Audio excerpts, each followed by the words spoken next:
என் இனிய உலக தமிழ் மக்களே, நாணயங்களை பற்றிய எண்ணற்ற தகவல்களை தொடர்ந்து தெரிந்து கொள்ள இந்தியன் ஹாபி தமிழ் சேனலை வந்து சப்ஸ்கிரைப் பண்ணிக்கோங்க. அப்படியே அந்த கோவில் மணி மாதிரி இருக்கக்கூடிய குறியீடையோ அழுத்திக்கோங்க. இன்னைக்கு நம்ம என்ன பார்க்க போறோம்னா, இங்க இருக்கக்கூடிய பெஸ் சிம்பல் போட்டிருக்கக்கூடிய ஒரு ரூபாய் நாணயம் உங்கள்கிட்ட இருந்தா நிச்சயமா இந்த காணொலியை முழுமையா பாருங்க. ஏன்னா இந்த நாணயம் வந்து பாத்தீங்கன்னா, இந்த நாணயத்துல வந்து பாத்தீங்கன்னா நிறைய வகையான அபூர்வமான தகவல்கள் இருக்குங்க. அந்த தகவல்கள் இந்த காணொலி வாயிலா நீங்க தெரிஞ்சுக்கலாம். இப்போ நீங்க தெரிந்துக்கக்கூடிய இந்த தகவல்கள் வந்து பாத்தீங்கன்னா, இந்தியாவில் இருக்கக்கூடிய குறைவான எண்ணிக்கையில இருக்கக்கூடிய சேகரிப்பாளர்களுக்கு மட்டுமே தெரிந்த தகவல்கள். அதனால வந்து பாத்தீங்கன்னா, இந்த தகவல்கள் ரொம்ப உபயோகமா இருக்கும். இந்த காணொலியை முழுமையா பாருங்க. மறக்காம எனக்கு லைக் பண்ணுங்க. நீங்க பார்த்துக்கிட்டு இருக்கக்கூடிய இந்த ஒரு ரூபாய் நாணயம் வந்து பாத்தீங்கன்னா 2004ல இருந்து 2006 வரைக்கும் தொடர்ந்து அச்சடிக்கப்பட்ட நாணயங்க. இந்த நாணயத்தோட வெயிட்னு வந்து பாத்தீங்கன்னா 4.95 கிராம். அதே போல வந்து பாத்தீங்கன்னா இந்த நாணயம் வந்து துருப்பிடிக்காத இரும்பினால் தயாரிக்கப்பட்ட நாணயங்க. இதை வந்து ஆங்கிலத்துல ஸ்டெயின்லெஸ் ஸ்டீல்னு சொல்லுவாங்க.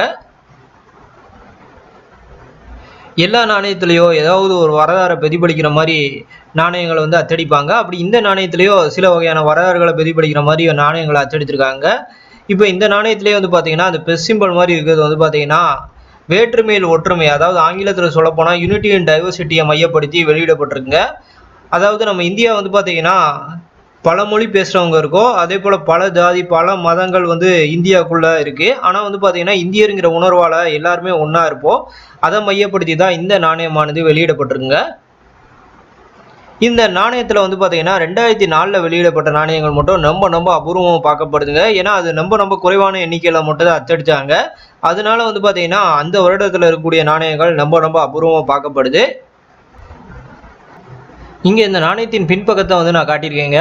அதே போல வந்து வலதுபுறத்துலயோ இதே நாணயத்தை வந்து காட்டியிருக்கேன். இந்த ரெண்டு நாணயமே வந்து பாத்தீங்கன்னா பார்க்கறதுக்கு அத்தஸ்ல ஒன்னா தான் இருக்கும். ஆனா இந்த ரெண்டு நாணயத்திலயோ நிறைய வகையான டிஃபரன்ஸ் வந்து இருக்குங்க. குறிப்பா வந்து பாத்தீங்கன்னா ரெண்டு நாணயத்திலயுமே அந்த ஆங்கிலத்தில் இருக்கக்கூடிய அந்த 1 ரூபீஸுங்கிற அந்த வார்த்தையை பாருங்க. அந்த 1 ரூபீஸுங்கிறது வந்து பாத்தீங்கன்னா முதல் நாணயத்துல அந்த பார்டருக்கோ அந்த 1 ரூபிக்கோ கொஞ்சம் கேப் இருக்குங்க. ஆனா ரெண்டாவது நாணயத்துல வந்து பாத்தீங்கன்னா அந்த கேப் வந்து இல்லை. அதுக்கு நேரம் நான் அம்புக்குறிட்டு காட்டியிருக்கேன் பாருங்க. ரெண்டு நாணயத்திலையோ அதாவது முதல் நாணயத்தில் இருக்கக்கூடிய அம்புக்குறியை பாருங்க. அங்கே வந்து ஸ்பேஸ் இருக்கோங்க. அந்த ஒன்றுக்கோ அதுக்கப்புறம் வந்து பார்த்தீங்கன்னா அங்கே அந்த பார்டருக்கோ கரெக்டாக ஸ்பேஸ் இருக்கும். ரெண்டாவது நாணயத்தில் வந்து அந்த ஸ்பேஸ் இருக்காது. தெளிவாக பாருங்க.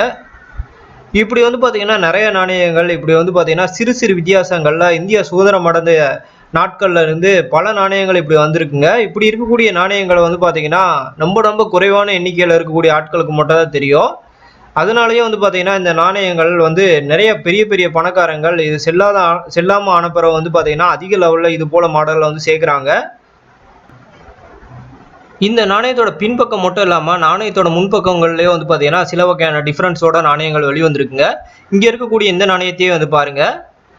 அதே போல வந்து பாத்தீங்கன்னா வலதுபுறத்துல இருக்கக்கூடிய நாணயத்தையும் பாருங்க. ரெண்டுமே வந்து பாத்தீங்கன்னா 2005ல வெளியிடப்பட்டதா. ரெண்டுலயுமே வந்து பாத்தீங்கன்னா நட்சத்திர குறியீடு தான் இருக்கு. நட்சத்திர குறியீடே வந்து பாத்தீங்கன்னா ரெண்டுலயுமே வந்து கொஞ்சம் வேறுபட்டிருக்குங்க. அது மட்டும் இல்லாம இன்னொரு டிஃபரன்ஸும் முக்கிய டிஃபரன்ஸா இருக்கு. அதுக்கு நேரம் நான் அம்புக்குறிட்டு காட்டியிருக்கேன் பாருங்க. அந்த 5ங்கிற அந்த எண்ணை வந்து பாருங்க. இருக்கக்கூடிய நாணயத்துல வந்து பாத்தீங்கன்னா அந்த 5ங்கிற எண் வந்து பெருசா இருக்கு. ரெண்டாவது இருக்க நாணயத்துல வந்து பாத்தீங்கன்னா திக்கா கொஞ்சம் ஷார்ட்டா இருக்கு, அதாவது கொஞ்சம் குட்டியா இருக்குங்க.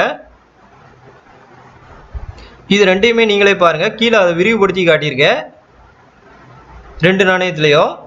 இப்படி வந்து பார்த்தீங்கன்னா நாணயங்களில் இருக்கக்கூடிய சிறு வித்தியாசங்களை நிச்சயம் வந்து தெரிந்துக்கிட்டு அதெல்லாம் வந்து சேர்க்க பாருங்க. இப்போ நான் சொன்ன இந்த நாணயங்களில் வந்து பார்த்தீங்கன்னா இப்போ வரைக்கும் கிடச்சிக்கிட்டு இருக்கக்கூடிய நாணயம்னால 1 அல்ல 2 நிச்சயம் வந்து உங்கள் சேமிப்பில் வந்து வச்சுக்கோங்க. இந்த காணொலிக்கு மறக்காமல் லைக் பண்ணுங்கள், உங்கள் நண்பர்களுக்கு பகிருங்க. கருத்துக்கள் ஏதாவது இருந்தால் கீழே கமெண்ட் பண்ணுங்கள். என்னோட முகநூல், ட்விட்டர் மற்றும் இன்ஸ்டாகிராமில் பின்தொடர கீழே இருக்கும் ஐடியை உயர்த்துக் கொள்ளுங்கள். வரலாற்று தகவல்கள் தொடரும். நன்றி.